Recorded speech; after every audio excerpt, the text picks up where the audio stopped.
बुजुर्ग आदमी, अच्छा टोटली डिसेबल्ड है ना? टोटली डिसेबल्ड है, थोड़ा सा चेहरा है, थोड़ा सा टोटली डिसेबल्ड है। अच्छा ठीक है। और इनका वृद्धा पेंशन भी कुछ नहीं मिलता है?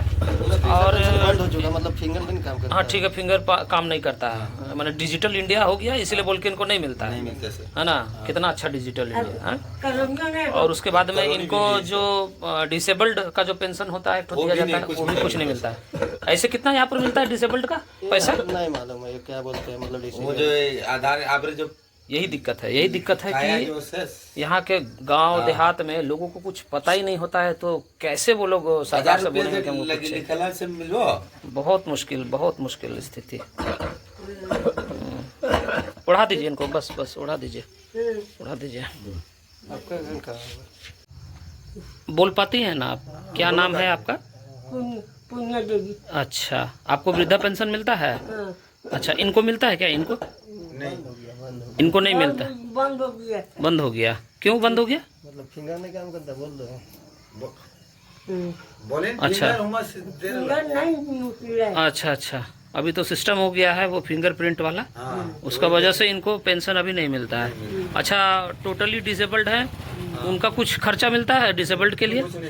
कुछ नहीं मिलता है, अभी तक कुछ नहीं मिला, कभी मिला ही नहीं। कुछ नहीं, कभी कोशिश किए थे आप लोग? उनका नाम से आया था कॉलोनी, वो भी खत्म हो गया। भेज दिया लोग, अच्छा, सब कर दिया। 2019 में आया था इनका नाम से हाँ। कॉलोनी, वो भी खत्म हो गया। इनका नाम से भी अभी फॉर्म भरे, वो भी 1 साल हो गया, अभी तक कुछ नहीं हुआ। नहीं सर, ये है जमीनी हकीकत कि जिनको सरकारी सुविधा का लाभ मिलना चाहिए उन लोगों को मिलता नहीं है। और ग्राउंड रिपोर्ट पर क्या है स्थिति कि लोगों को कुछ पता भी नहीं होता अपने अधिकार का, उसी का फायदा लोग जो है भ्रष्ट नेता लोग उठाते हैं।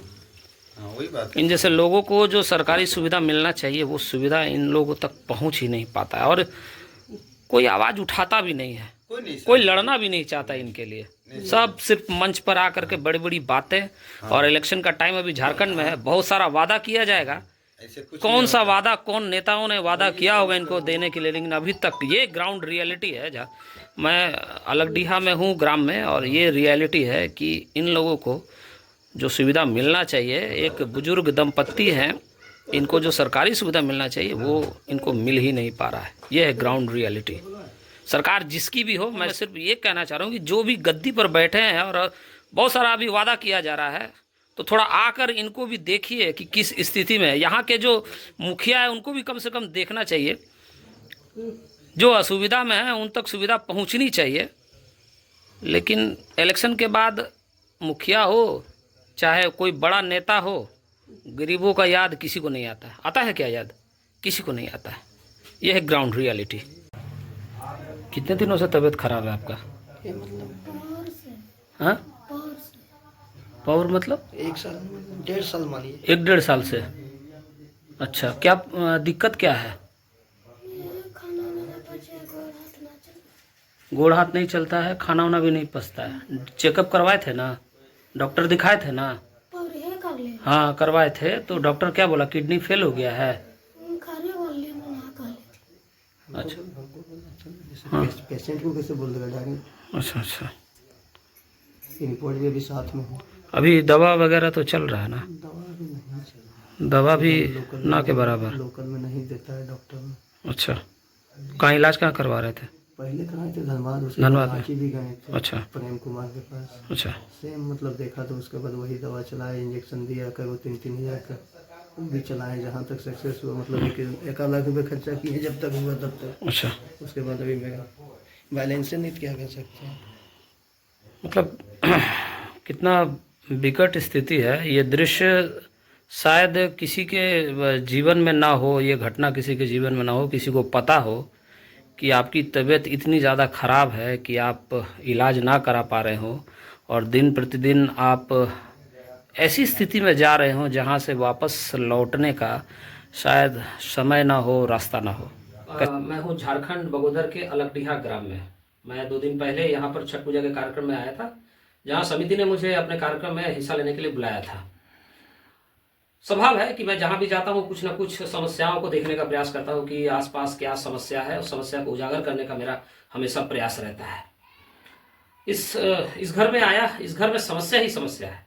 इनके पिताजी है, बुजुर्ग हैं, इनके पिताजी को जो है वृद्धा पेंशन भी नहीं मिल पा रहा है और 100% डिसेबल्ड है, 100% डिसेबल्ड है।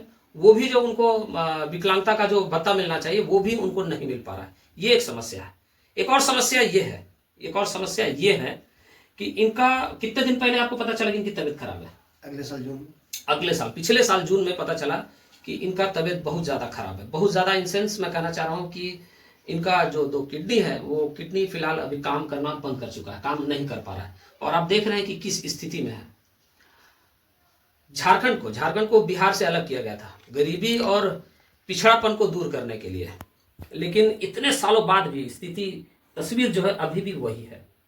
एक नेताओं की नज़र से मैं कहना चाहता हूँ, नेताओं की नज़र में गरीब जो है सिर्फ झंडा पकड़ने के लिए या जातिगत जनगणना करने के लिए या जनसंख्या गणना करने के लिए है।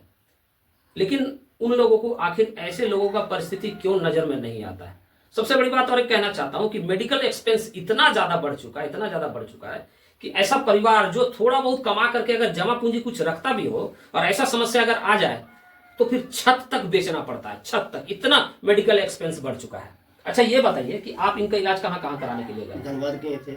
अच्छा थोड़ा सा सामने आइएगा सर। धनबाद में, हाँ, उसके बाद रांची में। अच्छा, उसके बाद ऐसी लोकल तो बहुत पहले इलाज चल रहा था। अच्छा, जब नहीं समझ में आया तो धनबाद गए, तो धनबाद में क्लियर कर दिया, बोले ऐसे बात। आयुष्मान कार्ड है आपका? आयुष्मान कार्ड था लेकिन चोरी हो चुका है। आयुष्मान कार्ड से अभी आपने प्रयास नहीं, जो भी किया हम अपना से किए। अभी फिलहाल क्या स्थिति है? अभी स्थिति जो है सामने रखा हुआ है। क्या स्थिति, अभी क्या प्रॉब्लम आपको समझ में आ रहा है? क्या प्रॉब्लम आप झेल रही है, बताइए। झेल तो नहीं, इतना झेल रहे कि मतलब सहन से ज्यादा, मतलब सहने से भी ज्यादा। हाँ, यही तो बात है। कैसे इलाज कराइएगा? अब भाई नहीं, तब क्या करेंगे? जो होगा तो ऐसे छोड़ दीजिएगा तो क्या कर सकते हैं? ऐसे तो वो फिर मर जाएगी। तब क्या कर सकते हैं? मेरे पास रहेगा तब तो। पैसा वैसा कुछ नहीं है आपके पास? कुछ नहीं। काम धंधा कुछ करते हैं? नहीं, अभी वो भी बैठे हुए। आपका ये हाथ में एक्सीडेंट हुआ है क्या? एक्सीडेंट हुआ है। देखिए ये स्थिति है। इनका कहना है कि इनके पास अब इलाज कराने को पैसे भी नहीं है। आयुष्मान कार्ड जो इनको पास होना चाहिए वो भी कार्ड कह रहे हैं कि चोरी हो गया है। इतना परिस्थिति खराब है कि अभी यहाँ झारखंड में इलेक्शन चल रहा है। अभी नेता लोग बहुत तरह का बात करेंगे, गरीबों के लिए बात करेंगे, गरीबों को बहुत सारा योजनाओं के बारे में बताएंगे, लेकिन कोई भी योजना जो है ना मैंने ऐसे लोगों तक, गरीब लोगों तक जो है पहुंच नहीं पाता है। अच्छा आप बता रहे थे कि 2019 में यहाँ पर आपको घर अलॉटमेंट हुआ था, प्रधानमंत्री आवास योजना मिला था? नहीं। क्यों नहीं मिला? मतलब ये हो गया, ऊपर से छट गया। गरीबों लोगों का हमेशा छट जाता है, जिनको जरूरत होता है उनका हमेशा छट जाता है। ऐसा छट जाता है कि नाम गायब हो जाता है। ये स्थिति हो जाता है, नाम गायब हो गया ना। बताइए, नाम आया और नाम गायब भी हो गया। कौन गायब कर दिया, किसको कहा जाए? सूची में नाम तो था 2011 से लेकर 2000 यहाँ तक। अच्छा। उसके बाद जिसमें आया बोला अब आएगा, मुखिया बोलता बोला अब आएगा, सीरियल आएगा तब तो आपको होगा। उसके बाद जब आया बोलते बोला आपको ऊपर से नाम हट गया। तो हम इस वीडियो कवरेज के माध्यम से ये दिखाने का प्रयास कर रहे हैं कि हमारे देश में जो 1 नेशन 1 इलेक्शन कहा जाता है, उसके साथ साथ ये प्रायोरिटी, ये मतलब जरूरी है, आवश्यक है कि हमारे देश में 1 नेशन 1 एजुकेशन और 1 नेशन और 1 मेडिकल पॉलिसी होना चाहिए। हमारे देश का नेता लोग को अगर फोड़ा हो जाता है ना तो भी इलाज कराने के लिए विदेश में चला जाता है। आंख से अगर धुंधलापन थोड़ा सा दिखना शुरू हो जाता है ना तो विदेश में जाकर के इलाज कराने चला जाता है। क्यों जानते हैं? क्योंकि उन लोगों को अपने ही देश का मेडिकल सिस्टम और यहाँ के डॉक्टरों पर भरोसा नहीं है। यहाँ का सरकारी अस्पताल में कोई भी नेता लोग अपना इलाज कराने नहीं जाता है, गरीब लोग जाता है। लेकिन वहां पर भी अस्पताल में, सरकारी अस्पताल में भी गरीब लोगों को इलाज कितना मिल पाता है सही से, ये आप हम सब अच्छी तरह से जानते हैं। तो मैं अपने देश के प्रधानमंत्री जी से आग्रह करना चाहता हूं, इनको दिखाते हुए, ये औरत जो है दिन प्रतिदिन, हर एक सेकेंड, हर एक घंटे, मिनट जो है अपने मौत की ओर बढ़ रही है, बैठी हुई यहाँ पर इंतजार में। इसका मदद करने के लिए कोई भी आगे नहीं आ रहा है, कोई भी आगे नहीं आ रहा है। यहाँ पर लोकल में भी बहुत सारा नेता होगा, यहाँ का विधायक होगा, MP होगा, MLA होगा, कोई नहीं आ रहा इलाज कराने के लिए, कोई मदद करने के लिए आगे नहीं आ रहा। तो मैं हमारे देश के प्रधानमंत्री से आग्रह करना चाहता हूँ कि सभी, चाहे वो नेता हो, मंत्री हो, अधिकारी हो, चाहे कोई झोपड़ा में रहने वाला गरीब, उसको मेडिकल जरूर मिलना चाहिए। हमारा संविधान कहता है rights to medical care, rights to emergency care, कि किसी भी मरीज का इलाज के लिए कोई भी अस्पताल जो है मना नहीं कर सकता है, उसका अधिकार है उसका इलाज। लेकिन क्या ऐसा हो पाता है हमारे देश में? ऐसा होता है? ऐसा नहीं होता है। हमारा देश का संविधान कहता है कि हमारे देश में हर एक नागरिक को इलाज मिलना चाहिए अगर वो इमरजेंसी उसको है। लेकिन ऐसा कितना होता है हमको नहीं पता, आपको पता होगा। तो हम आपको ये तस्वीर दिखाना चाह रहे हैं, ग्राउंड दिखाना चाह रहे हैं, हकीकत दिखाना चाह रहे हैं। हमारे देश की स्थिति ये है, यहां आपको जो देखना चाहिए वो आपको दिखाया नहीं जा रहा है। मेरा कितना ज्ञान है, मेरा कितना समझ है, मुझे नहीं पता, लेकिन मैं कम से कम प्रयास कर रहा हूं, ग्राउंड रियलिटी लोगों को दिखाने का प्रयास कर रहा हूं कि जब एक गरीब किसी मुसीबत में पड़ जाता है तो उसका ना वो उसके मदद के लिए कोई आगे नहीं आता है। एक गरीब के लिए कोई खड़ा नहीं होना चाहता, सिवाय रैलियों पर बड़े बड़े हवाई फायरिंग के अलावा कुछ नहीं होता है, कुछ नहीं हो पाता है। हमारा ये प्रयास है कि इस वीडियो के माध्यम से जहां तक भी हमारा वीडियो पहुंचे, इनकी मदद को लोग आगे आए, और सरकार से भी विनती है कि इनकी मदद करने का प्रयास किया जाए। यहाँ लोकल के नेताओं से भी मैं आग्रह करना चाहता हूँ, इनका जितना संभव हो सके मदद करने का प्रयास किया जाए। और सरकार से तो निवेदन है ही कि हमारे देश में मेडिकल पॉलिसी लागू हो। एक अधिकारी का, एक नेता का इलाज भी उसी सरकारी अस्पताल में होना चाहिए जहां पर किसी गरीब का इलाज हो रहा है, तभी हमारे देश में गरीब का स्थिति सुधर सकता है, बदल सकता है। अदरवाइज यहां पर सिर्फ भाषण होगा, चुनाव होगा, चुनाव में पार्टियां जीत जाएंगी, लेकिन एक गरीब का आस और आशा पहले भी हारता आ रहा था और आज भी हारता रहेगा। हमारा ये कवरेज सिर्फ लोगों का आंख खोलने का है। आप लोग बहुत तरह से लड़ाई कर रहे हैं, लेकिन एक गरीब के हक की लड़ाई कितने लोग लड़ना चाहते हैं? कोई लड़ना नहीं चाहता, सिर्फ बातें बातें और बातें। हमारा ये छोटा सा प्रयास अलगडीहा ग्राम से दिखाने का, मदद के लिए आगे आइए। अगर आपको वीडियो मिलता है तो इस परिवार से मिलिए, इनकी मदद कीजिए। मैं नहीं चाहता हूं कि ये महिला जो है धीरे धीरे वहां पहुंच जाए जहां पर फिर और कोई आशा न रह जाए। फिलहाल अभी तो है आशा, प्रयास किया जाए। इस वीडियो के माध्यम से हमारा ये प्रयास है दिखाने का। हमारा प्रयास कैसा लगा हमें कमेंट करके आप जरूर बताइएगा, और हमारे मेडिकल सिस्टम में क्या सुधार होना चाहिए, आपकी राय बहुत जरूरी है। जय हिंद।